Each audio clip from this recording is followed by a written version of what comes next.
What would make a client say yes? What helps to really close that deal? Clients will share other proposals from agencies. And the biggest gap I see is no specificity in terms of what it is that they are going to deliver, what tangible items, and then what kind of depth of research and understanding do they have of this business.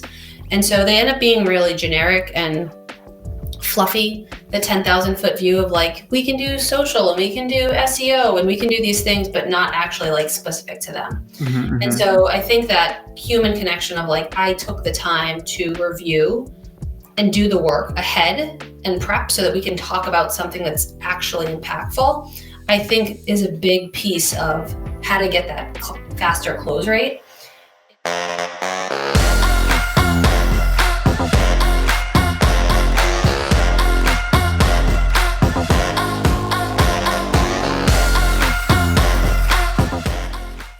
Today, we have our special guest, Jennelle McGrath, the founder of Market Veep.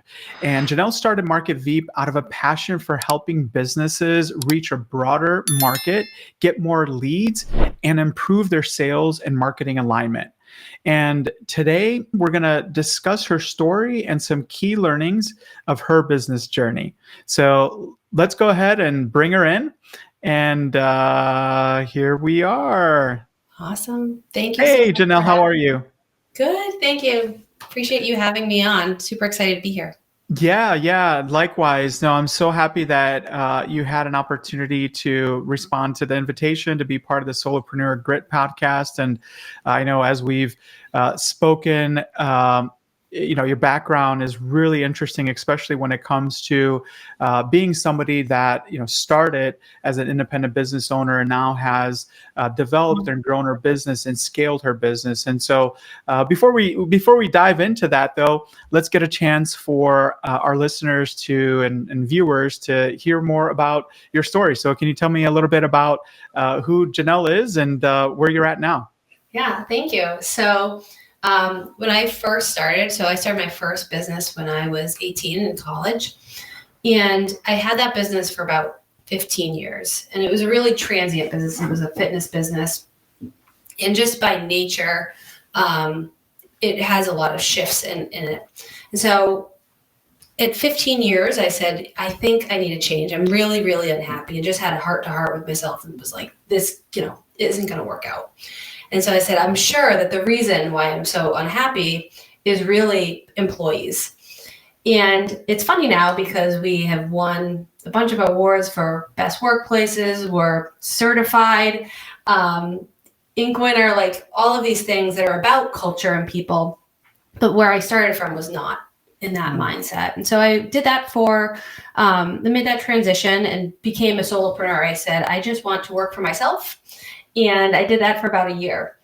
And I grew and grew and grew into a point where I was back kind of at this juncture of, okay, I'm unhappy again, but I don't have employees. So what is happening? And my business coach said, you need to either hire people or you need to stop taking on new people. And so I went ahead and made that jump and hired my first person. We ended up in a little tiny office. It was like a closet. And became good friends in there and grew the business. So the business we have people all over now, all over the world. And it's been a really great experience in terms of transitioning from solopreneur into growing. Can I ask how big it's gotten right now? How many employees, contractors, or how is that structured? We're about 25 or so, I think, right now, and actively hiring. Okay, excellent. Yeah. And are they full-time or are they contractors, if you will? They're a mix. Yeah. They're a mix. I found a hybrid model, right? Works best. I think it depends on specific skill set or depth of knowledge that you're trying to get.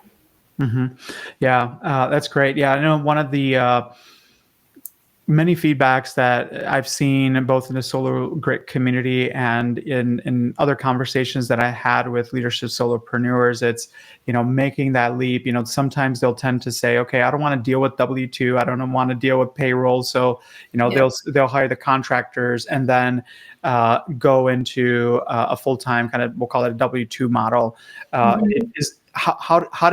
Who was your first employee? Was it a W-2 or was it a 1099 or like a contractor? So I had an interesting model. I didn't do either. Okay. So I wanted to have control over who I hired, but I knew that I wasn't sure about what the possibility was going to be, if I was going to like having an employee, since I'd had this experience previously. So I went to a temp agency and I said to them, I want you to put this person on your payroll and they'll be managed, like the payroll and all of the meetings and stuff will get managed through you, but I want to be the one to actually source the people. And so I did that for a while. It worked as a model really well. And it gave me the flexibility to scale up and scale down and also meet a whole bunch of other people that I wouldn't have normally been exposed to. Yeah. So it was a good first step. And also, I mean, first of all, it's very smart. I think that's the first time I've heard someone do that approach. But it also frees up your time to not have to do all of the recruitment, right? So that company kind of does all the recruitment and bubbles you up all the top talent, which is great model. Excellent. Yeah. So let's kind of move on. Want to find out a little bit more about how you got started, and more specifically, just kind of your challenges when you started. It sounded like it was very early in your career, but what were some of the challenges you faced in the early years of running your business?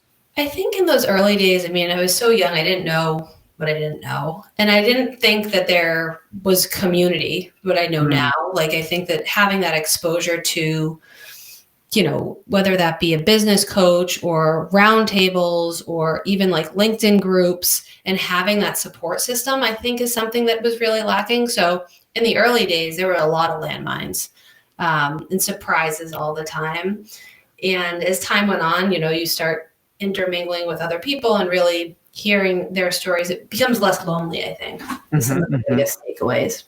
Yeah, that's great to hear. I know one of the biggest advantages of even being part of the Solo Grit community is that mindset of, I don't have to be alone doing this. And I think to your point, when you're beginning your independent business journey, there's that excitement of like, okay, I now have freedom. I control my own destiny, but there's also challenges and fears to that, right? What if my big client is now no more, and I don't have a pipeline, I don't have another one, then it becomes scary. So speaking of clients, how did you find your first clients? How did that happen? So the first business, we did a lot of like direct. So we did newspapers. At that time, they had a really cool thing, which was like stickers on the newspapers that were like neon. And I haven't seen it since anywhere else, but it was a huge hit. So we did like traditional postcards, that kind of direct mail targeted by zip codes and certain other demographics. And then in this business, when I was more on the consultant side, I did a lot more networking, like traditional boots on the ground. And then this full agency side, it's everything from ads, social, email, a much more holistic approach. We're a HubSpot partner, so everything we do is connected into that ecosystem. So we have really clear visibility.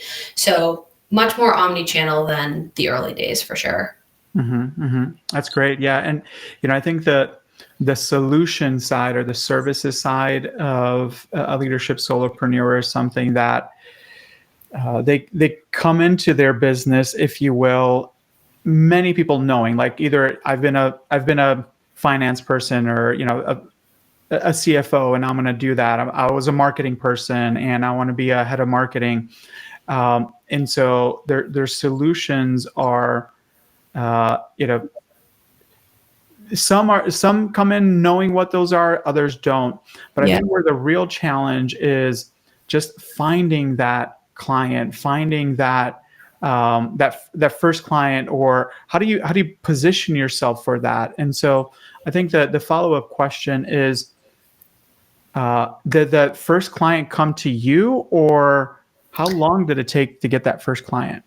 I'm trying to think. We have some that are still with us from those early days when it was just me. Like, I remember meeting in a coffee shop, but where they actually came to the first ones, That one in particular, I think, was a referral. Like I had met somebody and, in passing, we had gotten along and they knew somebody else. But I did do like direct mail, like actual letters, where in the other business, it was much more broad. This ended up being hyper focused. So I would go find loops in their marketing strategies and then actually screenshot and send these customized letters to them. And then I would, at the post office, track them. And then I would follow up with them once that had been received, and they'd have to sign for it. So it created a little bit more sense of like, this isn't just another piece of mail that I'm receiving, but there's like somebody with intent behind it. Oh, that's interesting. It sounds like you used your offering and kind of found the gap and demonstrated through your offering, right? Like a direct mail piece, like, hey, this is a gap. Here's what I can do better. And that's awesome. That sounds like a great strategy for those that are listening where, if whatever your leadership solution is, don't necessarily push it, but kind of demonstrate value of, hey, here's this particular client, here's your problem, here's what I'm going to do to help solve it in a very non-salesy way, right? Like you're just like, hey, this is a problem I can help you with. It's a great strategy. A help over sell. Yeah. Excellent. So you got your first few clients. You knew what you knew your solutions. You knew what you wanted to provide. Now you got to get paid.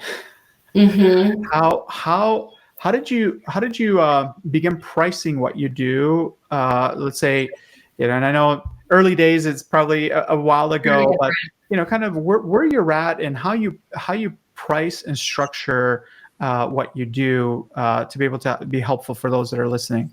Yeah. In the early days, it was very like siloed. So like we would do Google ads or we would do a flat rate for a website. Whereas now we have two kind of lanes of the business. One side is the only kind of project-based work that we do, because it's project-based work isn't scalable. In terms of like us having employees on payroll and stuff is one of my concerns of like making sure that there's reoccurring revenue and projected revenue. So the project-based work ends up funding other things like trade shows and fun benefits for the team and culture items or some of our community giving, those types of things. But the project-based work, we do onboarding. And then the other side of the business, we do traditional retainer model. So clients sign up, we have year-long contracts. In our early days, it was month to month. And so I think a lot of those shifts, like if I could give any advice, it would be go commit to annual terms, at minimum 6-month terms, and build in some buffer for, revenue pipeline, be able to fill in the meantime, so that you're backfilled. Yeah. No, that's interesting that you're recommending a 12-month or like, let's say a 6-month. And you started with a 1 month. For like a 6 or 12-month, what would the close cycle for that be from the moment that you met them at the networking event or something to now they're committed for 12 months? Walk us through that a little bit. I mean, I have a pretty quick close. So it might be like 3 meetings and within like a month. They're usually closed. It depends on the size of the client. Like if it's more of an enterprise client, it might be 3 or 4 months in terms of working the way up the ladder and multiple team meetings, that kind of thing. But generally what we see is about a month end to end. So about we'll say 3 meetings per se, probably the first one being a intro, what would the second one be, like a pitch already or? Yep, pitch, review. Third one, follow up and see if they're ready to go. Excellent. And so retainer, try and get them as committed for as long as possible. It's okay to start month to month, especially in the beginning, right? Because there's a matter of trust there, right? I mean, you've built a portfolio of clients, companies, and a reputation that you can bring to the table versus somebody that's in the beginning or maybe just has a couple of clients. get them locked in to a month, a minimum month to month. And, depending on what your solution is, hopefully it's a recurring type of solution for your business. And then project, that's a really insightful thought on, don't depend necessarily on project based for your monthly revenue per se, but rather for one-off things for your business. So that's a great insight. Anything else you want to add when it comes to just kind of pricing or pricing challenges, like maybe the idea of what would make a client say yes, or what helps to really close that deal? I think the visibility. I think a lot of times, clients will share other proposals from agencies, and the biggest gap I see is no specificity in terms of what it is that they are going to deliver, what tangible items, and then what kind of depth of research and understanding do they have of this business. And so they end up being really generic and fluffy, the 10,000 foot view of like, we can do social and we can do SEO and we can do these things, but not actually like specific to them. And so I think that human connection of like, I took the time to review and do the work ahead and prep so that we can talk about something that's actually impactful, I think is a big piece of how to get that faster close rate. It takes some of the questions off the table in terms of like, do you really know my audience? Are you going to be able to do, get the end result that I'm trying for? All of those things that I think in the early days you get a lot of pushback on. But if you lead with having those decisions already mapped out in your process, it definitely helps support the close. Yeah, that's a great insight. I think, many times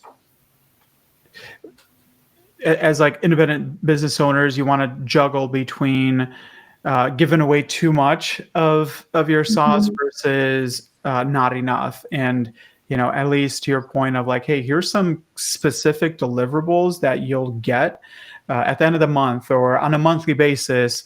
It gives that confidence to your prospect to be like, okay, yeah, I know what I'm paying for. And more importantly, to your point, you may differentiate yourself from the other proposals and the other people that are bidding for that, to be like, okay, I trust that I'm going to get something or maybe more or whatnot.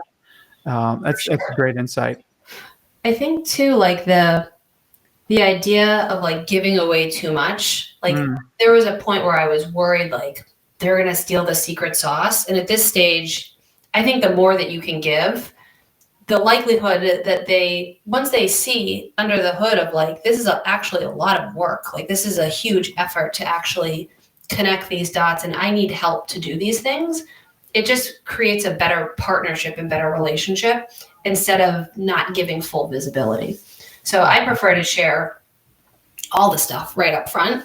And whether that be that they take that roadmap and they go to another partner, then so be it. But I want to make sure that the partnerships that we do have are really aligned in value. Excellent. All right. So let's shift gears a little bit. And we're talking about clients, we're talking about pricing. Many times as independent business owners, we don't have the big budgets. We don't have the, thousands of dollars as a small, we'll say as a retail or something, right? To be able to really get out there. Let me rephrase this. So what are some insights that you can give on how to best, kind of get your word out there or be visible, market yourself as an independent business owner, maybe not in the very beginning, but on an ongoing basis. And I know you're a HubSpot, you're a HubSpot certified. And so I'm curious how that plays CRM and everything else into what you do. So I'd love to hear a little bit about how you recommend to have effective marketing tactics beyond, paying for them. Yeah, I think to your point, not even necessarily in the early days, because some of the strategies that I did then, we still do now, right? Direct outreach, customized messaging. The channels might have just changed a little bit, or the style. So we use LinkedIn a lot more than in my early days. I think it has evolved quite a bit. But I think that same customization that we would do with letters, right, is something that we incorporate now into social, into actual emails that we're sending. And then I really like video. I think it gives a personalized touch. So Vidyard is a native integration with HubSpot. And you can send out your, automated drip sequences on the CRM side, but you can also take those videos and put them in your LinkedIn messages. So there's lots of really neat ways that I think capture people's attention, but I think making sure that it's not a standard, regular, everybody's sending the same thing. You have to kind of figure out what is going to be your unique quality that's going to make you stand out. Yeah, I love that. I've been seeing a lot of LinkedIn content strategy lately for independent business owners and leaders, where it's just like, ongoing posts and everything else. And I think there's a point to that, but the bigger point is how to become more personalized. And I love how you're recommending and leveraging HubSpot Vidyard to personalize those videos more. And to your point, get them into LinkedIn. Is there a tool that you're aware of, or your company uses that can post LinkedIn DMs with a personalized video like that? Do you know what I mean? I like WeConnect is one that will do like custom posting and drips and things like that. Yeah. But I prefer to do them individual, because I'm sending like, I went to your profile or your site, or this specific thing that I've specifically sought you out for and I'm seeing, as opposed to, especially on LinkedIn. Yeah. Yeah. But I think in terms of LinkedIn, the other piece is to your point around the content, right? So I think a lot of times I'll see people, they're doing their direct messages and their sales team is out there doing their thing, but then they're actively not posting on their personal page. And so all of that traffic that's coming back to see who's connecting with them and who's messaging with them is a great opportunity for you to leverage your personality, what kinds of offerings you have, and don't use the whole piece to sell. Use it to build a connection with people. Really show you like your human side. Yeah. And, to your earlier point, right, starting off like that to differentiate yourself, to give, versus getting, and, trying to be salesy, it just builds your personal brand and reputation, and a higher likelihood to onboard a new client or capture that new client. That's great. Well, fantastic. Let's go ahead and spend a little bit more time on kind of expanding beyond a solopreneur. So, as you kind of mentioned early on in our conversation here, there's, you started independent, but quickly needed to scale, and I think that's a big jump for many independent business owners. Do I, should I, could I, would I, things of that nature. And so can you expand on how, or what made you grow beyond yourself? And if you can share some insider tips on what worked, what didn't. I think in the early days, it's always about minimizing risk. I mean, I still have the same philosophy now, hence why we do project-based is not how we base salary. And it's how we were able to really sustain through COVID and not have layoffs. So minimizing risk is top of mind all the time. So one of the things outside of using the temp agency was we got a shared office space. And so we got some end of month deal, and I was able to negotiate down to 3 months because I was not even sure that this was going to work. Yeah, and those are pretty affordable, right? Those are pretty affordable. They're in almost every single major city and even secondary city, right? Yeah, ours was the dedicated. I think it was like $1,400 or something like that. But then they, to your point, they came out with like the WeConnects and like it's co-working.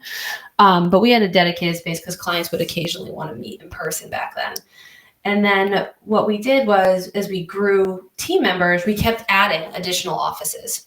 So these individual little capsules, and we ended up with like 5 of them at one point. And then at that point is when we decided, okay, this doesn't make as much financial sense as if we have our own dedicated space that can be really customized. So we went ahead and did that. And then COVID happened. So really bad timing. But we were able to negotiate with the landlord, who was amazing, and get out of that contract as well. And we went fully remote. So when COVID happened, we ended up hiring all over the world, and a lot like on the West Coast, Midwest, and we were in Massachusetts. So we couldn't have, when the office eventually opened back up again, we couldn't say to the people in Massachusetts, well, you have to come into the office. But you live in, Texas, so you don't have to come in. And so it just didn't make sense anymore. So we closed the office and fully embraced remote. And I think it's one of those things that unless COVID had happened, I don't think it would have taken a lot to force us into. And I think it's another thing that minimizes risk, right? Like there was no more overhead in that same capacity. There was overhead where we could take that money and invest it back into the team, which helps with retention. So was able to invest more in culture, community things.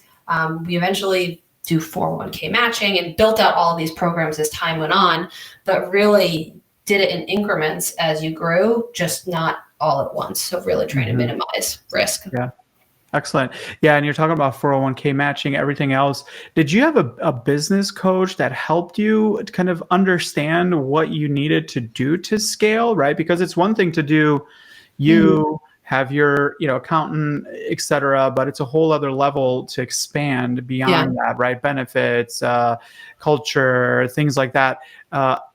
Was it, I learned on my own or what was Mix it? Both. Yeah. So I've done everything from consultants that have come in and done hourly and taught. I've joined CEO roundtables. I've done one-on-one coaching, and I've had a coach for the last 5 years.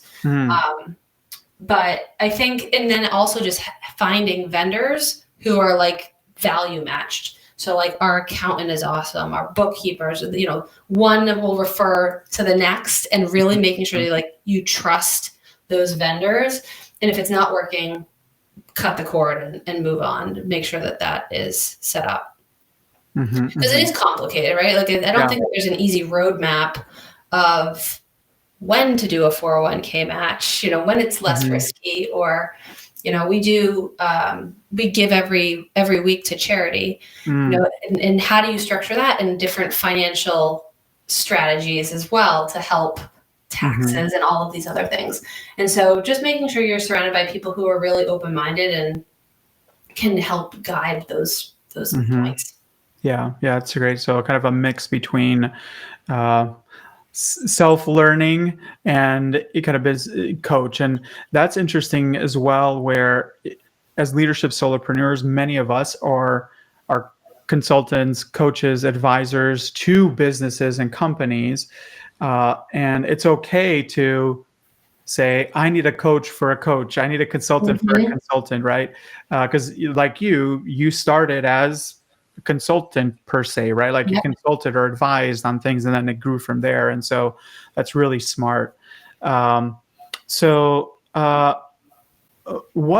advice would you give somebody that's hiring their first person? Oh, that's a good question. It's a loaded question, but it's a good one. I would say start with your core values. I think it's something that is, even if it's 2 or 3, or really trying to get value alignment, can make or break your experience. And so we have culture and value questions in our hiring process. Even look for things in terms of how they communicate in email. I think when you have value alignment, everything else becomes more natural. How you work together, how you collaborate, how they treat your clients. If they're proactive or not, all of those pieces where normally in the early days you can end up with a ton of friction become non-problems. So I think that would be what I would say. Yeah. So kind of value, a lot of the, we'll say soft skills, right? Because there's, they have their resume, more than likely they know what they know, but it's okay how you do it, and those soft skills that are critical. to hiring that first employee. It totally resonates with me. Great insight. I think too, it changes, right? Like what you start with and who you hire and the skill, but the values stay the same, right? Like the type of skill. And I like seeing when people can evolve and grow and, be able to really experience what that is. Yeah. Great insight. Okay. So I think we're getting close to the end here, and I just want to probably ask just another couple of questions. So mistakes. So you've been in business, 10, 15 plus years, right? And I'm sure you have the first mistake that comes to your mind. What's the first mistake you made that solopreneur or somebody that's an independent business owner should avoid? What's the biggest mistake you made that you should avoid? Let me think here. Yeah. I have two that I can think of. One is a positive, but it ended up being a negative. I'll tell you that one first. So the first one is we were running a boot camp and we ran ads, and I didn't know what the outcome. We never run one before, and we ended up with like 180 people in like a day or 2 days. That's not registered or enrolled or whatever. Yes. Which I had not planned for, didn't have enough equipment for, didn't have enough teammates for, and then had a very, very short window to be able to do all of those things, which was very stressful. So I think just thinking about all sides, like the good, the bad, and different avenues. So really kind of stacking, having options. Like I always tell our team, I love it when we have choice, right? Choice of which clients to work with, when we have a really big pool of hires. And it just makes life easier without feeling so stressed out in those moments. And then I think the other one would be, I think the annual contracts was a huge shift, and it was definitely a different selling. Like it changed how the sales process was. And I think it was bumpy in the beginning, right? Because you're like, oh man, like I want this client and I want to work with them, but like they can't commit, or for whatever excuse or reason that we give them. Yeah. In reality, they probably will churn anyway, right? Like they're not a good fit for whatever reason. And so starting up front with let's get aligned and really work together on this, you end up with a much better client fit. But those early days, I mean, I took anybody that came through and did whatever it took. But now it's a little bit different. Yeah, great thoughts on mistakes. I know, especially when you begin or early on in your journey, that mindset of like, I need to pay my bills, right? Because many times it's just your income. You got to pay your mortgage or whatever it is, right? Like you take on those clients. But then, I've just had so many conversations with individuals that they're like, man, I want to fire my client so bad. I said, do it. Well, I can't, right? Because of financial or obligation. And it's just something to be aware of in the beginning before you get into that relationship. And great insight. Read the red flags early and trust your gut. We actually eventually put a clause in our contract, like a kindness clause, because of our annual contract, we would be locked in. But we would find occasionally somebody would sneak through and just be like rude or unkind to a teammate or say inappropriate things. And so again, value alignment, just making sure that you really are a good partnership fit. Kindness clause. That's smart. That's smart. And I think knowing those values up front are critical as well, right? Because you could even include them in your agreements, right? In your proposals, whatever it is. Like, hey, here's our values, and to your point, like here's a kindness clause. That's a great thought. Okay, and I think probably the last question. So, if you had to start Market Veep all over again, what would you do differently? Oh, another good question. What would you do differently? I would be okay with remote. I I think at that period, there was this philosophy of if you are remote, you are not a real organization. And I'm very thankful that that is not the case. Especially like as a consultant, right? Like they would ask for, where is an address? What is your, where can I meet you? And so I'm just thankful that I think you can meet people anywhere and you can do more, right? Like I can have way more meetings, more productive meetings than having to drive all around. Yeah. And I think today, to your point about the acceptance of virtual, remote, with even large enterprise companies, there's individuals that I know that, they're in the HR space, and for big companies, they left those companies, and they don't even have employees come in for an interview. It's all Zoom, it's all virtual. And I think, to your point, the COVID, the pandemic really helped accelerate or bring adoption to that, unlike any other time. Yeah. Excellent. Well, any other last thoughts? Like any lessons learned that you can provide somebody that's a leadership solopreneur, and just at that moment they may have like a client or two, and they're looking to scale beyond that. Any lessons? Any thoughts you want to share with them? Take the leap. It's worth it. It definitely is worth it. I think be patient with yourself and just give yourself permission to like have a little bit of grace in those moments. I think it's not always a perfect system and you will have bumps, but I think in the end, right, you end up with the amount of hard work that you put into it, and the love and the care and all of that pieces. So I wouldn't take it back. I wouldn't go back and, change that piece, but. That's great. Great. Well, thank you so much, Jennelle. How can individuals connect with you after this podcast? Where can they get a hold of you? Yeah, thank you. They can reach out to me on LinkedIn. So at Jennelle McGrath, that's JENNELLE. And then you can also reach out to us on our website, marketveep.com. And we also have a podcast, Finding Business Happy, which looks at living your best life inside and outside of work. Thank you very much to Jennelle for joining us and sharing her incredible journey and insights.